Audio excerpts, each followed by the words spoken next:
క్రీస్తు అన్నటువంటి బండను విడిచిపెడుతున్నారు. ఏ బండ అయితే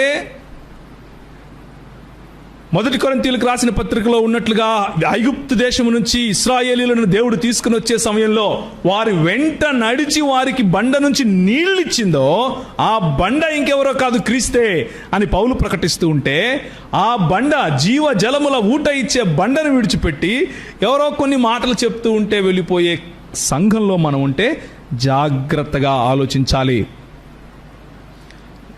ఆయన నామము అంటే it is what that person stands for. ఆయన ఏమై ఉన్నాడో అది గుర్తించటానికి వాడేటటువంటి ఒక పదము ఆ పేరు. The substance of his character అంటే ఆయనకున్నటువంటి గుణ లక్షణాల సారాంశము యేసు నామములో. అంటే యేసు నామములో నేను నీకు బాప్తిసం ఇస్తున్నాను, యేసు నామములో నీకు రక్షణ కలుగును గాక, యేసు నామములో నీకు స్వస్థత కలుగును గాక అంటే అర్థం ఏమిటంటే, యేసు ఇచ్చిన అధికారాన్ని మనం చాటి చెప్పటం, యేసు ఇచ్చినటువంటి ఆ మానసిక స్థైర్యము, యేసు ఇచ్చినటువంటి సామాజిక స్థాయి, యేసు తన రిప్రజెంటేటివ్గా తన ప్రతినిధిగా మనకిచ్చినటువంటి అధికారాన్ని చాటటం, దాన్ని సువార్త ప్రకటించడం అంటారు.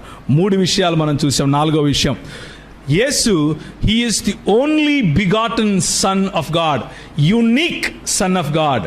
మీరు నేను కూడా దేవునికి పిల్లలమే. ఎందరాయనను అంగీకరించిరో వారందరికీ దేవుని పిల్లలగుటకు అధికారము ఇవ్వబడెను. యోహాను సువార్త 1వ అధ్యాయం. కానీ మనము ఎలాంటి పిల్లలము అంటే, ఆయన కుటుంబములోనికి దత్తత తీసుకున్న వారము, ఆయన కుటుంబములోనికి మనము స్వీకరించబడిన వాళ్ళము. ఎలా స్వీకరించబడ్డాము అంటే, ఒక్కగానొక్క కుమారుడైన unique sun of God, the only begotten son of God అయినటువంటి యేసు క్రీస్తు యొక్క రక్తము క్రింద, ఆయన వేసినటువంటి పునాది పైన, ఆయన ఇచ్చినటువంటి రక్షణ కారణంగా, ఆయన నామములో మనము కుమారత్వాన్ని పొందాం.